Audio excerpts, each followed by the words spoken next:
буунд дуртай, тэгснээ хөөрхөн охтод дуртай хүмүүс байна уу? Би аним нэлийн үздэг залуу. Гэтэ ойр үед Исекай хайрын тухай аним үзээрээд гинт жоохон залхаад өөр юм үзэхэр шийдээд Gunsmith Cats гээд бууны дэлгүүр ажиллаулдаг охтуудын сонирхолтой анимыг олж үзсэн. За тэгээ өнөөдрийн бичлэгээрээ товч тайлбар дүүнэлт анализ сэтгэлдээ үлдээе. Subscribe болон лайка дараад бичлэгээ заавал дуустал нь үзээрэй. Дуустал нь үзээд лайк болон саба дараад байх юм бол улам л хурдан шинэ бичлэгнүүдээ хийн шүү.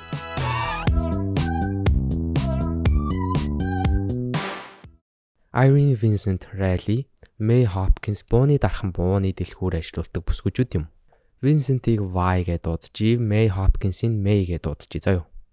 Vi маань бол үндсэн бууны мэрэгчлэлтэн, харин May тесрэх бөмбөгөндөө илүү чиглэсэн. Энэхүү дэлгүүр дархнаа ажиллуулахын хажуугаар тэд хаяа bounty hunter хийж гэмт хэрэгтэн мөнгөн шагнал амлсан хүмүүсийг хөөж барьж агандаг охтууд. Бас л зэрлэг охтууд шиг сонсогдож байгааз би бас үзэж байхдаа тэгж бодсон. Becky гээд энэ хөөрхөн охин болохоор манай хоёрын ер нь бол техник төхөөрөмж хак макийн ажлыг хариуцдаг охин. Хөшигний цаана ажилладаг янзын бүсгүй гэсэн үг л дээ. Манай эдийн амьдрал буу буудал цаана тесрэх бөмбөний адал явдлаар дүүрэн.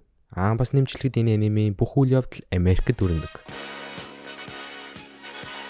May 2 бууга сайхан тонож янзлаад зараад жирийн ажлын өдөр өнгөрч байхад William гэдэг залуу орж ирэн дэлгүүрт нь. William жоохон нооттой харагддагч ATF-ийн нууц ажилтан болохоо хэлнэ. ATF нь юу юм бэ гэвэл ATF нь чиг үүрэг нь болохоор ард иргэдийн хүчирхийлэгч гэмт хэргийн байгууллага терроризмын үйлдэлээс хамгаалах байгууллага юм байна лээ. William манай хоёрт буутай холбоотой гэмт хэрэг илрүүлэх гэж байгаа. Тэдний тусламж хэрэгтэй байна гэж туслаад өгөөч гэж асууна. За бас зүгээр ч асуудаггүй, ер нь бол туслаа гэж шаардна. Яаж байгаа манай хоёрын дэлгүүрийн зөвшөөрөл, галт бөмбөг байлгах мэт зүйлс дээр асуудалтай болохоор хаалгуулах бүрэн боломжтой. Хиймээргүй байгаа, оролцмооргүй байгаа хэрэг дээр нь хүчээр оруулах гэдэг байхаар хинэл дуртай байх хэвдээ. Бүр дунд тууруу гаргана. Би энэний үзэгтээ хизээч шууд ингэж чуулган дунд тууруу гаргаж огтод их харсангүй. Арай л амар гангстер огтод байгаа юм да. May 2 оройн хоолой идэх зураа нөгөө хөрхий William-ыг ёстой бүтгүй. Хачин гарвэ гэд ярьцгаадаг. Инээдтэй нь манай William болоо ATV-хэн тэр хоёрыг нууцаар сонсоод тагнаа сууждаг. Мөн ч таарч дээ хөрхий. Гэгээ тасарч орой осон учраас May 2 орондоо ороод сайхан ундах гэсэн чинь гэрлүүн халдлага орно. Халдлага орж байгаа Vi тэр дор нь хамгаалтын системээр мэдээд бууга аваад хагас шалтан шахуу тултгаар л босно. Шалдан малдаа яваад байхдаа яадаг вэ гэж бодсон чинь үнэхээр л яг халдлага ороод ирэх юм бол хувцч өмсөж амжихгүй шууд доошоо халдлага руу явах юм байл нь шүү дээ. Эсвэл зүхтана. Хэсэг бүлэг гэмт хэрэгтнүүд дэлгүүрээс нь буу зэвсэг хулгайлах гэж ирсэн байна. Манай Vi ч ёстой Sigma ах юм болохоор шууд гараал буудалцсан. Зөрүүлээл нэг буудаал пам. Бүгдийг бууцсан уу гэсэн чинь зөрүүлээд буудаад наадیں۔ За яана буудууллаа да гэсэн чинь May тесрэх бөмбөгөө бөмбөгдөө тайна. May маань бүр бомб охин юм аа. ATF-ийн тагнуултаа суужсан болохоор бошоогоо очоод барьцаалж аваад туслана. Угаасаа дөнгөж гэмт хэрэг нь өрнөж байхад хаанаас ч бүүмэд гараад ирвэл манай хоёр гайхах штэ. Хоёр сингл охтуудыг тагнуултаад дэждэг ёстой. Эвгүй шүү. William ирээд миний ажилд тусалчаа. Хэрвээ тусалчих юм бол би дэлгүүрийг чинь хаагдахгүй байх тал дээр туслана гэд ятгаж эцэст нь хамт ажиллахаар болно. За манай эдийн нууц ажиллагаа нь болохоор Вашингтон хэмээхийн сонин баачгаа шоронгоос сулаж гаргаж ирээд нууцаар буюу хууль бусаар зардаг буунуудыг нь албаар худалдаж аваад яг зарж байх үйлдэл дээр нь нотлох баримт болон хинхэнтэй холбоотой ямар хүмүүсийн бүлэглэл болохыг илрүүлэх юм байгаа. Wyman шоронд очоод Вашингтонтой уулзаад би буунууд их чинь өндөр үнээр худалдаж авъя гэж хэлээд бэйл буюу батлан даалтаар мөнгө төлөө шоронгоос нь гаргаж авна. William хэсгийнхээ ахлагчтайгаа хэдэн үг сольж хууль бус бууны операшн нь ганц хүн биш олон залгаан хүмүүс байгаа гэж тамаглаж байгаагаа хэлнэ. Энэ үеэр нь манай Vi ёстой лаг бууны бэлтгэл хийгээд дөртөө орцон зогсож исэн чинь Becky буюу арын альпины туслах найз нь гарч ирээд юун ATF энтертэй зууралдаад ажил авчваа. Мандаа инхэлж хэлэхгүй яасан бэ? Эрсдэлтэй штэ гин. Vi за зүгээрээ гой оройн хоол авч өгье заа юу. Тусал өөр арга байхгүй гэдээ ажилдаа аваад явна. Becky маань ганц нэг муу оройн хоол нь молигдуулчлаа да. Хөөе. Та нарыг амар буудалцсан ухал амьдралын даалгаварт туслаад өгчүүл оройн хоол өгье гэвэл та нар зөвшөөрөх байсан уу? Үгүй хэлгүүд те. Үхэл амьдралын асуудал хэрэгтэд нь шүү дээ. Би бол ядаж 1 тэрбум метр надад амлах юм бол ийм том эрсдэл авна.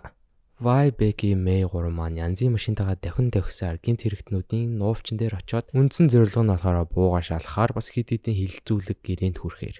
Ирээд Vi маань ганцаараа орохоор болно. Юмыг яаж мэдв? Түүнийг ороход хамаг буу зэвсгийг хурааж аваад л бөөн сүр. Өөртөөсөө хамаг буугаа гаргаж өгөөд хилэлцээндээ орохоор дээш нэг өрөөнд ороход Вашингтон болон түүний хам хэрэгтнүүд манай William-ыг барьцаалсан байдаг. Бид чамд хараахан итгэж болох үгүйгээ мэдэхгүй байна. Өөрийгөө батлаад энэ муу зүйлийг буудаадах гэж хэлээд буу хатгуулна. За яста буудах нэ гэж бодтол хойно зогсчихсэн нөхрийн хөлийг нь зад буудаад William хөлөөсөө тариад аимшигтай гардан тулаан буун тулаан өрнөнө.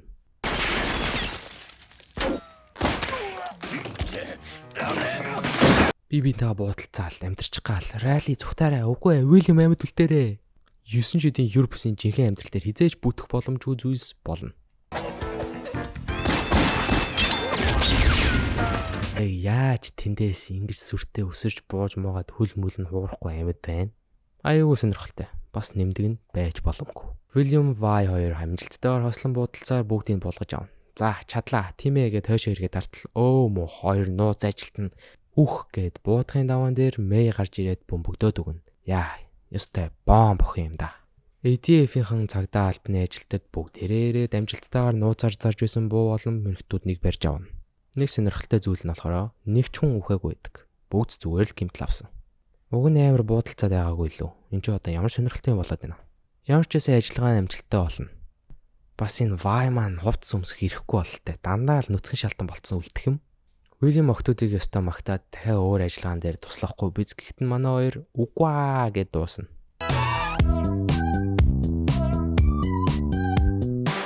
90-ад оны анимууд надад юу нэг таалагддаг.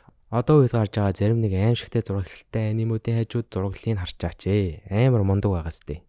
Яаж 90 оных нь одоо үеийнхээс сайн байж болдог вэ? Гайхалтай. Миний бодлоор зүгээр яг л дуртай зүйлсээ хийдэг бүх зүйлсээ зөрүүлдэг цаг үе нь 90 он байсан юм шиг.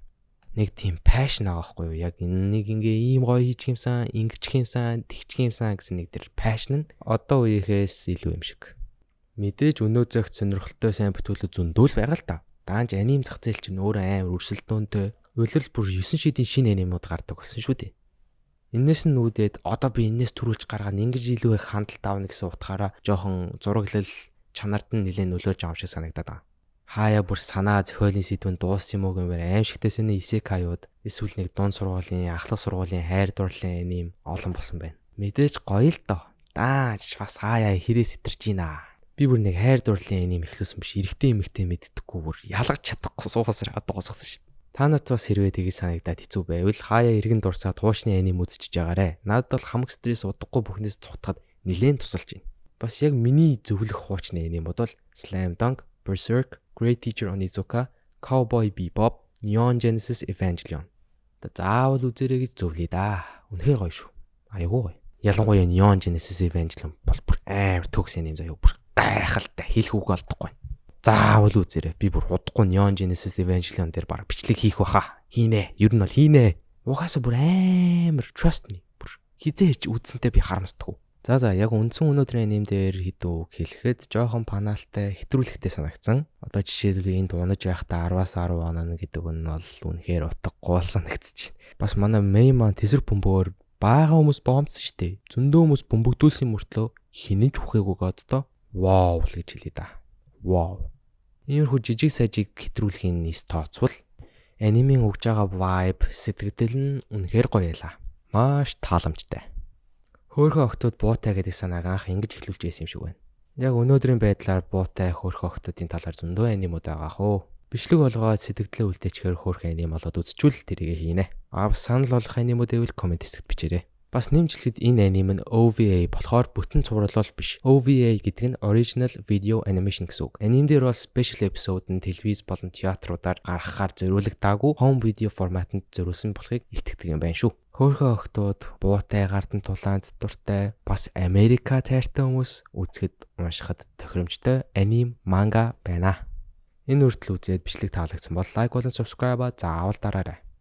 Хамтран ажиллах байгууллагуудыг бол холбогдоорой. Хөөхөн болон байгууллагуудтай дандаа хамтарч байна шүү. За тэгээд дараагийн бичлэгээр уулзтлаа. Түр баяртай. За байж байгаарай. Дандаа хайртай охин чинь танаа гэрт хайртай охин чинь танаа гэрт баахан комент хийж байгаа хүмүүст хэлэхэд хийж байгаа шүү. Чадхаар хийж байгаа. Би тэгээд бүтэн цагаар YouTube хийдэг хүн биш болохоор яг жоохон асуудлууд байгаа. Зав цаг гээл ер нь асуудлууд байгаа. Тийм болохоор ойлгоорой. Баярлаа. Ойлгож аваад маш их баярлаа.